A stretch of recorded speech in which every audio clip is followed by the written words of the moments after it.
ಈಗ ನಾವು ಸಬ್ಮಿಟ್ ಮಾಡ್ತೀವಿ ಅವರಿಗೆ, ಜಿಲ್ಲೆವರೆಗೂ ಮಾಡ್ತಾಯಿದ್ದೀನಿ, ರಾಜ್ಯವ್ರಿಗೆ ಮಾಡ್ತಾಯಿದ್ದೀನಿ.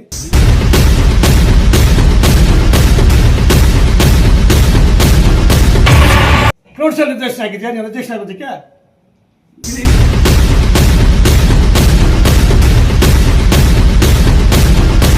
ನಿಮ್ಮೆಲ್ಲರಿಗೂ ಆಧಾರದ ಸ್ವಾಗತವನ್ನು ಬಯಸ್ತಾ ಇದ್ದೇನೆ. ನಾನು ಮಂಗವಾಜ ನಾಗರಾಜ್ ಅಂತ, ಸರ್ಕಾರಿ ನೌಕರರ ಸಂಘದ ನಿಕಟಪೂರ್ವ ಅಧ್ಯಕ್ಷರು ತಾಲೂಕಲ್ಲಿ 5 ವರ್ಷಗಳ ಕಾಲ ಸೇವೆ ಸಲ್ಲಿಸಿ ಅಧ್ಯಕ್ಷನಾಗಿ 2 ಬಾರಿ ಸಂಘದ ಕಾರ್ಯದರ್ಶಿಯಾಗಿ ಸೇವೆ ಸಲ್ಲಿಸಿ ಈಗ ನಿವೃತ್ತಿ ಆಗಿರ್ತೇನೆ. 2 ವರ್ಷ ಆಯ್ತು ನಿವೃತ್ತಿ ಆಗಿ. ನಿನ್ನೆ ಬೈರೇಗೌಡರವರು ನನ್ನ ಮೇಲೆ ಅಪಾದನೆಯನ್ನು ಮಾಡಿದ್ದಾರೆ. ಬುದ್ಧಿಭ್ರಮೆ ಆಗಿದೆ, ನಿಮಾನ್ಸ್ ಹಾಸ್ಪಿಟ್ಲಿಗೆ ಹೋಗಬೇಕು, ನೌಕರ ಸಂಘದಲ್ಲಿ ಹಣ ಲಪಟಾಯಿಸ್ಬಿಟ್ಟಿದ್ದಾನೆ ಅಂತ ನನ್ನ ಮೇಲೆ ಆರೋಪ ಮಾಡಿದ್ದಾನೆ. ಆ ಆರೋಪದ ಏನು ಆರೋಪ ಮಾಡಿದ ಪುಣ್ಯಾತ್ಮ ಬೈರೇಗೌಡ ಅದು ನಾನು ದೊಡ್ಡತನ ನೋಡ್ತೀನಿ. ನಾನು ಏಕವಚನದಲ್ಲಿ ಮಾತಾಡಿದ್ದಾನೆ. ನಾನು ಅದು ಏಕವಚನ ಮಾತಾಡಿದ್ರೆ ಅದು ಗೌರವವಾದ ಶಿಕ್ಷಕ ಅಂತ ನಾನು ಅದು ಮಾತಾಡೋ ಅವಶ್ಯಕತೆ ಇರೋದಿಲ್ಲ. ಈತ ಏನು ಅಪವಾದ ಮಾಡಿದ್ದಾನೆ, ಅದಕ್ಕೆ ಇವತ್ತು ತಮ್ಮನ್ನೆಲ್ಲ ಕರೆಸಿದ್ದೀನಿ, ಇವೆಲ್ಲ ಬಂದಿದ್ದೀರಿ. ನಿಮ್ಗೆ ಎಲ್ರಿಗೂ ನಾನು ಮತ್ತೊಂದು ಸಾರಿ ಅಭಿನಂದನೆ ಸಲ್ಲಿಸ್ತಾ ಇದ್ದೇನೆ. ಬಂಧುಗಳೇ, ಸರ್ಕಾರಿ ನೌಕರ ಸಂಘ ಈ ಸೊಣ್ಣಪುರಡಿಯವರು ಏನು ಪಾಯ ಹಾಕಿದರು, ಏನು ಬಿಲ್ಡಿಂಗ್ ಕಟ್ಟಿದರು, ಏನು ರೂಮ್ಗಳನ್ನು ಯಾರ್ಯಾರು ಲೀಸ್ ಕೊಟ್ಟಿದ್ರು, ಆ ದಾಖಲೆಗಳು ನಮ್ಮ ಹತ್ರ ಏನಿಲ್ಲ. ರೂಮವ್ರು ಕೇಳಿದ್ರೆ ಬರ್ಕೊಟ್ಟಿದ್ದು ಮಾತು ತೋರಿಸ್ತಾರೆ ಹೊರತು ಯಾರಾಗಲಿ ನಮ್ಮ ಸುರೇಶ್ ಅವರು ಅಧ್ಯಕ್ಷರಾದಾಗಲಿ ಇನ್ನೊಬ್ಬರು ಅಧ್ಯಕ್ಷರಾಗಿ ನನಗೆ ಯಾವ ದಾಖಲೆ ಕೊಟ್ಟಿಲ್ಲ. ಆ ಬಿಲ್ಡಿಂಗ್ದು ಸೊಣ್ಣಪ್ಪ ಹೆಂಗೆ ಕಟ್ಟಿದ್ದು, ಸೊಣ್ಣಪ್ಪ ಯಾವ ಮೂಲದಿಂದ ದುಡ್ಡು ಬಂತು, ಹೆಂಗೆ ತಗೊಂಡು ಬಿಲ್ಡಿಂಗ್ ಕಟ್ಟಿದ್ದು ನಮಗೇನು ಗೊತ್ತಿಲ್ಲ. ಆಗ ನಾನು ಕ್ರೀಡಾ ಕಾರ್ಯದರ್ಶಿ ಆಗಿದ್ದೆ. ಅವ್ರ ಒಡನಾಡಿಯಾಗಿ ಅವ್ರು ಕಟ್ಟಿದ್ದಕ್ಕೆ ನಾವೆಲ್ಲ ಖುಷಿ ಪಟ್ಟಿವಿ. ಸೊಣ್ಣಪ್ಪ ರೆಡ್ಡಿ ಅವರು ನಮಗೆ ಇಲ್ಲಿ ಜಾಗ ಅನಿಸಿ ಒಂದು ದೊಡ್ಡ ಬಿಲ್ಡಿಂಗ್ ಕಟ್ತಾ ಇದ್ದಾರೆ. ನಾವೆಲ್ಲ ಖುಷಿಯಾಗಿ ಅದು ಇನಾಗ್ರೇಷನ್ ಕೂಡ ನಾವು ಮಾಡಿದ್ವಿ. ಕೂಡ ನಾನು ಹೊಂದಾಣಿಕೆ, ಆ ಕಾಲದಲ್ಲಿ ಕೂಡ ನಾನು ಹೊಂದಾಣಿಕೆ ಮಾಡ್ತಾಯಿದ್ದೆ, ಎಲ್ಲ ಮಾಡ್ಕೊಂಡು ನಡೆಸ್ಕೊಂಡ್ಬಂದಿದ್ದೀನಿ. ನನ್ನ ಅವಧಿಯಲ್ಲಿ ಏನು ನಾನು 2008ರಲ್ಲಿ ಅಧ್ಯಕ್ಷನಾದ ಅಂದಿನಿಂದ ಇದುವರೆಗೂ ನಾನು ರಿಟೈರ್ಡ್ ಆಗೋವರೆಗೂ 2023ವರೆಗೂ ಸಂಘವನ್ನು ಭಾಳ ಕಷ್ಟಪಟ್ಟು ಕಟ್ಟಿ ನಾನು ಸಂಘಟನೆ ಮುಖಾಂತರ ಎಲ್ಲ ರೀತಿಯಲ್ಲಿ ಕೂಡ ನೌಕರರ ಹಿತಾಸಕ್ತಿಯನ್ನು ಕಾಪಾಡ್ಕೊಂಡು ಬಂದಿದ್ದೇನೆ. ಈಗ ನನ್ನ ಮೇಲೆ ಅಪವಾದ ಏನಂತಂದರೆ, ಈಗ ರವಿಯವರಿಗೆ ಆವಾಗ ಮೇಲಂತಸ್ತು ಕಟ್ಟೋದಕ್ಕೆ ನಾವು ನಾರಾಯಣಸ್ವಾಮಿಯವರೆಲ್ಲ ಬಂದು ರಮೇಶ್ ಕುಮಾರ್ ಅವರು ಬಂದು ಪೂಜೆ ಮಾಡಿದ್ರು. ಏನು ನಮ್ಮ ಅವಧಿಯಲ್ಲಿ ಒಂದು ಬಿಲ್ಡಿಂಗ್ ಕಟ್ಟೋಣ, ಇಡೀ ಜಿಲ್ಲೆಯಲ್ಲಿ ಎಲ್ಲಿ ಇಲ್ವಲ್ಲ, ನಾವೇ ಕಟ್ಬಾರ್ದು ಅಂತ ಹೇಳ್ಬಿಟ್ಟು ಆವಾಗ ರವಿ ಹೋಟ್ಲ್ ನಡೆಸ್ತಾಯಿದ್ರು. ರವಿಯನ್ನು ಇಟ್ಕೊಂಡು ಅದ್ರ ಮುಖಾಂತರ ನಾವು ಅಶೋಕ್ ರೆಡ್ಡಿ, ನಮ್ಮ ಬಿಂಬಾಲ ಅಶೋಕಣ್ಣ ಅವ್ರ ಮುಖಾಂತರ ಮಾತಾಡ್ಕೊಂಡು ನಾವು ಕಟ್ಟೋದಕ್ಕೆ ಪ್ರಾರಂಭ ಮಾಡಿದ್ವಿ. ರವಿಯಣ್ಣವರು ಆವಾಗ ನಮಗೆ 4,25,000 ಕಾಸು ಕೊಟ್ಟರು. ಅದಕ್ಕೆ ಬೈರೇಗೌಡನಿಂದ ಗೋವಿಂದರೆಡ್ಡಿಯವರಿಂದ ರಾಜಗೋಪಾಲ್ ರೆಡ್ಡಿಗೆ ಜವಾಬ್ದಾರಿ ವಹಿಸಿದ್ದು ಕಟ್ಟೋದಕ್ಕೆ. ರಾಜಗೋಪಾಲ್ ರೆಡ್ಡಿ ಬರಬೇಕಾಗಿತ್ತು, ಇಲ್ಲ ಗಾಡಿ ಕೆಟ್ಟೋಗಿ ಅಂತ ಇದ್ಬಿಟ್ಟಿದ್ದಾರೆ. ಕಟ್ಟೋದಕ್ಕೆ ಕೊಟ್ಟರು. ನಾವೇನು ಮಾಡಿದ್ವಿ, ದುಡ್ಡು ಅವ್ರಿಗೆ ಜವಾಬ್ದಾರಿ ವಹಿಸ್ಬಿಟ್ಟು ಅವರೇ ಕಟ್ಟಂಗೆ ಪಾಪಣ್ಣ ಮೇಸ್ತ್ರಿ ಕೇಳಿಸ್ಕೊಂಡು ಕಟ್ಟಿದ್ರು. ಗೋಡೆಗಳು ಎಬ್ಬಿಸ್ಬಿಟ್ರು. ಆಮೇಲೆ ಅವರು ಆ ತಂಟೆಗೆ ಬರಲಿಲ್ಲ. ಏನು ಮಾಡೋದು ನಾವು, ಅದ್ರ ಅಂದಾಜು ವೆಚ್ಚ 42 ಲಕ್ಷ ಆಗ್ತಾಯಿದೆ. ಎಲ್ಲಿ ತರೋದು?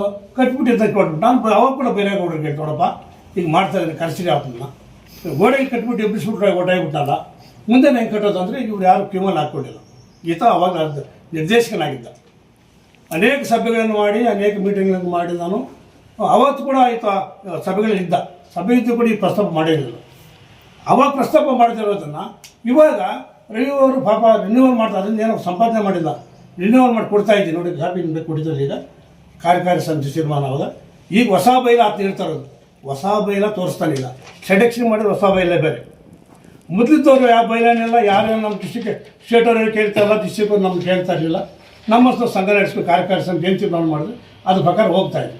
ಅದೇ ರೀತಿಯೇ ಬಿಲ್ಡಿಂಗ್ ನಾನು ಕಟ್ಟಿದ್ದೇನೆ. ಇವತ್ತು 3 ಸಾರಿ ನವೀಕರಣ ಮಾಡಿಸಿದ್ದೀನಿ ವೈಟ್ ವಾಶ್ ಮಾಡೋಕ್ಕೆ. 1 ಸಾರಿ ವೈಟ್ ವಾಶ್ ಮಾಡೋಕ್ಕೆ 1,40,000 ಆಗ್ತದೆ. 1 ಸಾರಿ ವೈಟ್ ಮಾಡೋಕ್ಕೆ 3 ಸಾರಿ ನಾನು ಸುಣ್ಣ ಬಣ್ಣ ಬೆಳೆದಿದ್ದೇನೆ. ಅದ್ರ ರೆಕಾರ್ಡ್ ನನ್ನ ಹತ್ರ ಇಟ್ಕೊಂಡಿದ್ದೀನಿ ಅಂತ. ಆಮೇಲೆ ಈತ 1 ವರ್ಷಕ್ಕೆ 4,75,000 ರೂಪಾಯಿ ಸಾಲ ತೋರಿಸ್ತಾ ಇದ್ದಾನೆ. ನಾನು 15 ವರ್ಷಕ್ಕೆ ಎಷ್ಟು ತೋರಿಸ್ಬೇಕಂಗಿದ್ರೆ, ನಾನು ಪ್ರತಿ ವರ್ಷ ಸ್ಪೋರ್ಟ್ಸ್ಗೆ ಟಿ ಶರ್ಟ್ ಕೊಡ್ತೀನಿ, ಸನ್ಮಾನ ಮಾಡ್ತೀನಿ, ಎಲ್ಲರೂ ಕರ್ಕೊಂಡು ಇದಕ್ಕೆ ಹೋಗ್ತೀನಿ. ಎಲ್ಲಿ ನಡೆದರೆ ಸ್ಟೇಟಲ್ಲಿ ಸ್ಪೋರ್ಟ್ಸ್ ಕರ್ಕೊಂಡು ಹೋಗ್ತೀನಿ. ಎಲ್ಲ ನನ್ನ ಸಹೋದ್ಯೋಗಿಗಳಿಗೆ ಟಿ ಶರ್ಟ್ ಕೊಡಿಸ್ತಿದ್ದೀನಿ, ಪ್ರವಾಸ ಮಾಡಿದ್ದೀನಿ, ಬಸ್ಸಿಗೆ ಕರ್ಕೊಂಡು ಪ್ರವಾಸ ಮಾಡ್ಕೊಂಡ್ಬಂದಿದ್ದೀನಿ. ಯಾವತ್ತೂ ಕಾಸು ತಗೊಳ್ಳಿದ್ದೀರಾ? ಇಷ್ಟೆಲ್ಲ ನಾನು ನೆಡ್ಕೊಂಡು ಬಂದಿದ್ದೀನಿ. ಒಂದು ಡೈಲಿ ಒಂದ್ಸರಿ ಸಭೆ ಆಯಿತು, 22 ಜನ ಕರ್ಕೊಂಬಂದರು. ನಾವು ಯಾವುದೋ ಕೆಂಪೇಗೌಡ ಜಯಂತಿಗೆ ನಮ್ಮ ನೌಕರು 22 ಜನ ಕರ್ಕೊಂಡೋದ್ದೆ ನಾನು. ಏನು ಹೋಗೋದು ಪ್ಲೇಟು ಬರೋದು ಪ್ಲೇಟ್ ಫ್ರೀ 10 ದಿವಸ ಅಲ್ಲಿ ಓಡಾಡಿ ಏನು ಖರ್ಚಿಲ್ಲ ಯಾರ್ದು. ಆ ರೀತಿ ಪ್ರವಾಸ ಮಾಡ್ಕೊಂಬಂದಿದ್ದೀನಿ. ನಮ್ಮ ಶಿಕ್ಷಕರಿಗೆ 70 ಜನ ಕರ್ಕೊಂಡು ಡೆಲ್ಲಿಗೆ ನಾನು 10 ದಿವಸ ಬರೀ 6,000 ರೂಪಾಯಿ 10 ದಿವಸ ಪ್ರವಾಸ ಮಾಡ್ಕೊಂಬಂದಿದ್ದೀನಿ. ಡೆಲ್ಲಿ 10 ದಿವಸ ಆಟಿರೋದಲ್ಲಿ ಡೆಲ್ಲಿಲೊಂದು ತಮಾಷೆನ ಅದು ಮಾಡ್ಕೊಂಬಂದಿದ್ದೀನಿ. ಪ್ರತಿಯೊಂದು ಸಭೆಗಳಿಗೂ ಕೂಡ ನಾನು ಎಲ್ಲ ಕಾರ್ಯಕರ್ತ ಸಮಿತಿಯಲ್ಲಿ ಏನು ತೀರ್ಮಾನ ಮಾಡಿಕೊಂಡು ನಾವೆಲ್ಲ ಕೆಲಸ ಕಾರ್ಯ ಸಂಘಟನೆ ಬಲಪಡಿಸ್ಕೊಂಬಂದಿದ್ದೀನಿ. ಇವತ್ತು ಹೇಳ್ಬೇಕಂತಂದರೆ ಹೇಳ್ತಾನೆ ನಪ್ಟಾಸಿಜಿ ಅಂತ ಹೇಳ್ತಾರೆ. ಈ ಸ್ವಾಮಿ ಇವತ್ತು ನಮ್ಮ ಮನೇಲಿ ಬಂದು 4-5 ವರ್ಷ ನಮ್ಮ ಸಹೋದ್ಯೋಗಿ ನಮ್ಮ ಪತಿಯವರು ಸಾಕ್ತಾ ಇದ್ದಾರೆ ರೀ, ML ಸಾಕ್ತಾ ಇದ್ದಾರೆ ರೀ. ಇವು 80ನೇ ಇಸ್ವಿಯಲ್ಲಿ ನಾನು ಇವತ್ತು ಹಸು ತಂದಿರೋದು. ಹಾಲು ಹಾಕೋದ್ರಲ್ಲಿ ಕೂಡ ಫಸ್ಟು ನಾವು ನಮ್ಮ ಬೇರೆಯಲ್ಲಿ ಆ ರೀತಿ ನಡ್ಕೊಂಡು ಕಷ್ಟಪಟ್ಟು ಬಂದಿರೋದು ನಾವು. ನನಗೆ ಇದರಲ್ಲಿ ಏನು ಬರಬೇಕು ಈಗ ನಾನು ನೋಡಬೇಕಾದ್ರೆ ಆ ಮೀಟಿಂಗ್ಗಳು ಆ ಸಭೆಗಳು ಎಲ್ಲೆಲ್ಲೋ ಹೋಗ್ಬೇಕು. ಯಾರು ಗೃಹಪ್ರವೇಶಗಳಾಗಿರಲಿ ಮತ್ತು ಸರ್ಕಾರಿ ಶಾಲೆ ಕಾರ್ಯಕ್ರಮ ಆಗಿರಲಿ ನಾನು ನಿನ್ನಂಗೆ ನಾನು ಹಂಗೆಲ್ಲ ಶಾಲೆ ಬಿಟ್ಟು ಹೋಗಿಲ್ಲ. ನಾನು ನೀನು ಹೈಸ್ಕೂಲ್ಗೆ ಹೋಗಿದ್ಯಾ? ಹೈಸ್ಕೂಲ್ಗೆ ಹೋಗಿ ಪುಲೂರುಪೇಟೆ ಮೇಷನ್ ನೀವು ಪಾಠ ಮಾಡಿಬಿಟ್ಟಿದ್ದು ಮುದ್ದೆ ಹೋಗ್ರಿ ನೀವು ಪತ್ರಕರ್ತ ಕೇಳಿ ನೀವು. 8ನೇ ವರ್ಷ SLCಗೆ ಯಾರು ಪಾಠ ಮಾಡಿದ್ರು? ನನ್ನನ್ನೇ ಶಿಕ್ಷಕ ಯಾವ ಶಿಕ್ಷಕ ಅಂತ ಕರೀತಾರೆ ನನ್ನನ್ನು. ಇನ್ನು ನಿಜವಾಗ ಶಿಕ್ಷಕ ಅಂತ ಕರೀತಾನೆ ರೀ. 41 ಸರ್ವಿಸ್ ನಾನು ಒಂದು ದಿವಸ ಕೂಡ ನಾನು ಒಂದು ದಿವಸ ನಮ್ಮ ಊರಲ್ಲಿ ಆ ಶಾಲೆಯಲ್ಲಿ ಕೆಲಸ ಮಾಡಿದ್ದೆ ನಾವು. ಅಲ್ಲಿ ಒಂದು ದಿವಸ ನನ್ನ ಮೇಲೆ ರಿಪೋರ್ಟ್ ನನ್ನ ಮೇಲೆ ಯಾರು ಅಬ್ಜೆಕ್ಷನ್ ಮಾಡಿಲ್ಲ ರೀ. ಆ ಥರ ನಡ್ಕೊಂಬಂದಿದ್ದೀನಿ ನಾನು. ನೀನು ಮಾಡಿರೋದೇನು? ನಿನ್ನ ಕೆಲಸ ಏನು? ನೀನು ನನ್ನನ್ನು ಕರೆಯೋದು ನೀನು ಯಾವ ಶಿಕ್ಷಕ ಅಂತ ನನ್ನನ್ನು ಕರೆಯೋದಾ? ನೀನು ಈಗ KMS ಹೆಡ್ ಮಾಸ್ಟರ್ ಆಗಿದ್ದೆ ನೀನು. ಅದಕ್ಕೂ ನಂದೇ ತಪ್ಪು. ನಾನು ಹೋಗಿ ಬೇರೆಯವ್ರನ್ನ ಹಾಕ್ಸಿದ್ದೆ, ನಾನು ಸಾಹೇಬ್ ಅಂತ ಹಾಕ್ಸಿದ್ದೆ. ಈ ಪುಣ್ಯಾತ್ಮ ಬಂದರೆ ಗುರುವಾರ ಬಂದುಬಿಟ್ಟಿದ್ದೆ, ನಾನೇ ಮಾಡ್ತೀನಿ. ನಾನು ಅಲ್ಲೇ ಹಾಕ್ಸಿದ್ದೆ ಆತನಿಗೆ, ಅಲ್ಲ ಹಾಕ್ಸಿದ್ದೆ ನಾನು ಅಂದ್ಕೋ. ನೀನು ಅಲ್ಲೇನು ಮಾಡಿದ್ದೀಯ? 2 ವರ್ಷ ಆಯ್ತು ಇದುವರೆಗೂ ಚಾರ್ಜ್ ಕೊಟ್ಟಿಲ್ಲ. ನೀನು ಪ್ರಾಮಾಣಿಕ ಹೇಳ್ತೀಯಪ್ಪ. ನೀನು ಗೌರವ ಮಾತಾಡ್ತೀನಿ. ನನ್ನಂತೂ ನೀನು ಏಕವಂಚನ ಮಾತಾಡ್ತೀನಿ. ನೀನು ಗೌರವ ಬರೇಗೌಡ್ರೆ ಗೌರವದಿಂದ ಮಾತಾಡ್ತೀನಿ. 2 ವರ್ಷ ಆಯ್ತಲ್ಲಪ್ಪ, ಯಾಕಪ್ಪ ಚಾರ್ಜ್ ಕೊಡೋದು? ಆಕ್ಸಿಸ್ ದೋಸೆ ಆಡಿಟ್ ಹಾಕಪ್ಪ ಮಾಡಿಸಿಲ್ಲ ನೀನು? ಅತಿಥಿ ಶಿಕ್ಷಕ 20,000 ಹೆಚ್ಚುವರಿಯಾಗಿ ನೀನು ತಗೊಂಡಿದ್ದೀಯೇ. ಅದನ್ನು ಎನ್ಕ್ವೈರಿ ಮಾಡಿದ್ರೆ ಇವಾಗ ಸರ್ಕಾರದಿಂದ ಮೇಲೆ ಕಟ್ಟಬೇಕಂತ ಅಪಾದನೆ ಬಂದಿದ್ದಾರೆ.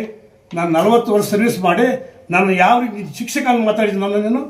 ನೀನು ಇದಾಗ ನೋಡಿ, ನೀನು ಕೊಟ್ಟಿದ್ದು ಆರ್ಡರ್ಸ್ ಕೊಟ್ಟಿದ್ದು ನೋಡಿ. ಕಮಿಷನ್ ಬಂದಿದೆ, ಇದನ್ನು ತಪ್ಪಿಸ್ತಾ 20,000 ರೂಪಾಯಿ ಹಿಡಿಬೇಕಂತ ಬಂದಿದೆ. ಇದುವರೆಗೂ ನಾವು BO ಹಿಡ್ತಿಲ್ಲ. ನೀನು ಅಧಿಕಾರಿಗಳನ್ನ ಕಟ್ಕೊಂಡು ಅಧಿಕಾರಕ್ಕೆ ಏನು ಮಾಡಿಸಿದ್ರೆ ಇಟ್ಕೊಂಡಿದ್ದೀವಿ. ಹೆಂಗಪ್ಪ ಇಟ್ಕೊಂಡಿದ್ದೀನಿ ನೀನು? ನಿಮಗೆಲ್ಲ ಕೊಟ್ಟಿದ್ದೀನಿ ನೋಡಿ ನಾನು. ಒಂದಾಯ್ತಾ? ಅದು ಬಿಟ್ಟುಬಿಡಿ. ಆಯಿತು, ನಾನು ತಪ್ಪು ಮಾಡಿದ್ದೀನಿ. ನಾನು ಸಂಘದಲ್ಲಿ ಬೇಕಾಗ್ತಿದ್ಬಿಟ್ಟು ಹಾಗೆ ನಿಂದೆ ನೀನು ನೋಡಿ ನಾನು ಹಾಕ್ಕೊಂಡಿರೋದು. ಅದಕ್ಕೆ ನಾನು ಅಭಾರಿಯಾಗಿದ್ದೆ. ನಾನು ಸುಳ್ಳು ಹೇಳೋದಿಲ್ಲ. ನಾನು ತಿಂದು ನಾನು ಅನುಭವಿಸ್ತಾ ಇದ್ದೀನಿ, ನೀನು ಅನುಭವಿಸ್ತಾ ಕತೆ ಬಿಟ್ಬಿಡು. ಆಮೇಲೆ ನೀನು ಪ್ರಾಮಾಣಿಕವಾಗಿ ಪ್ರೈಮರಿ ಇದ್ದಿದ್ದು ಹೆಡ್ಡಲ್ಲಿ, ಅಲ್ಲಿ ಪ್ರೈಮರಿಯಲ್ಲಿ ಸದಸ್ಯತ್ವ ಇದ್ದಿದ್ದು. ಸರಿ, ನಾವು ಪ್ರೈಮರಿಯಲ್ಲೇ ಇಟ್ಟಿದ್ವಿ. ಪ್ರೈಮರಿಯಲ್ಲಿ ಅಪ್ಲಿಕೇಶನ್ ಹಾಕಿ ಗೆದ್ದೆ. ಪ್ರೆಸಿಡೆಂಟ್ ಆಗೋವಾಗ ನೀನು ಹೈಸ್ಕೂಲ್ಗೆ ಹೊರಟೋಗಿದ್ದೀಯ. ಯಾವಾಗ ನೀನು ಪ್ರೈಮರಿಯಲ್ಲಿ ಹೊರಟೋತೀಯೋ ಆ ನಿರ್ದೇಶಕ ಸ್ಥಾನ ತಾನಾಗಿ ರದ್ದಾಗುತ್ತೆ. ಯಾಕಂದ್ರೆ ನಾವೆಲ್ಲ ಬುದ್ಧಿವಂತರಿ, ಇದೆಲ್ಲ ಸರ್ಕಾರಿ ನೌಕರರು, ನಮ್ಮ ಶ್ರೀನಿವಾಸ ತಾಲೂಕು ಸಮಸ್ಯೆ ನೌಕರು ಕೇಳ್ಕೊಬೇಕು. ಇದನ್ನು ನಾನು ಜಿಲ್ಲೆಯವ್ರಿಗೆ ಹೇಳ್ತಾ ಇದ್ದೀನಿ. ಇವತ್ತು ಜಿಲ್ಲಾಧ್ಯಕ್ಷ ಗಮನಕ್ಕೂ ತರ್ತಾ ಇದ್ದೀನಿ. ರಾಜ್ಯಾಧ್ಯಕ್ಷರು ಒಳ್ಳೆ ಹೆಸರು ಮಾಡಿದ್ರು ನಮ್ಮ ಸೆಡೆಕ್ಷವರು. ಅವ್ರ ಮಾರ್ಗದರ್ಶನ ನಾನು ಬಂದಿರೋದು. ನಿನ್ನಂಗೆ ನಾನು ಹೋಗಿ ಅಲ್ಲಿ ಬಕೆಟ್ ಹಿಡಿದು ನಾನು ಮಾಡಿಲ್ಲ. ನಾನು ವಿಶ್ವಾಸ ಬೆಳ್ಕೊಂಬಂದಿದ್ದೀನಿ. ರಾಜ್ಯಾಧ್ಯಕ್ಷರು ಹೇಳಿದ್ದಾರೆ, ನೀನೇನು ಮಾಡಿರೋದು ಅಲ್ಲಿ ಫೋರ್ಜರಿ ಮಾಡಿ ಅಧ್ಯಕ್ಷನಾದೆ. ಇವಾಗ ಅಧ್ಯಕ್ಷತೆ ಪ್ರೈಮರಿ ನಿರ್ದೇಶಕ ಸ್ಥಾನ ರದ್ದಾಗುತ್ತೆ. ನೀನು ಅಧ್ಯಕ್ಷನೇ ಅಲ್ಲ. ನಾನು ಮೊನ್ನೆ ಮತ್ತೆ ಹೇಳಿದ್ದೀನಿ. ನೀವೆಲ್ಲ ವಿಚಾರ ಮಾಡ್ಕೊಡ್ಬೇಕು. ಎಲ್ಲ ಗೊತ್ತಾಗಬೇಕು ತಿಳಿಯೋದು. ಈಗ ನಾವು ಸಬ್ಮಿಟ್ ಮಾಡ್ತೀವಿ ಅವರಿಗೆ. ಜಿಲ್ಲೆಯವ್ರಿಗೆ ಮಾಡ್ತಾಯಿದ್ದೀನಿ, ರಾಜ್ಯವ್ರಿಗೆ ಮಾಡ್ತಾಯಿದ್ದೀನಿ. ನೀನು ಯಾವ ಕಾರಣಕ್ಕೂ ಈಗ ನಿರ್ದೇಶಕನಲ್ಲ. ಹೈಸ್ಕೂಲ್ ಹೋದ್ಮೇಲೆ ರದ್ದಾಗಿದೆ. ಇನ್ನೆಲ್ಲಪ್ಪ ನಿರ್ದೇಶಕ ನೀನು? ಪ್ರೌಢಶಾಲೆ ನಿರ್ದೇಶನ ಆಗಿದೆಯಾ? ನೀನು ಅಧ್ಯಕ್ಷ ಆಗೋದಕ್ಕೆ? ಇಲ್ಲಿ ನೀನು ಕೊಟ್ಟಿದ್ದೀನಿ ನೋಡಿ. ಇದರಲ್ಲಿ BO ಸಾಹೇಬ್ ಕೊಟ್ಟಿದ್ದಾರೆ ನೋಡಿ. ಯಾವ ಹೈಸ್ಕೂಲಲ್ಲಿ ಕೆಲಸ ಮಾಡ್ತಾಯಿದ್ದೀನಿ ಅಂತ.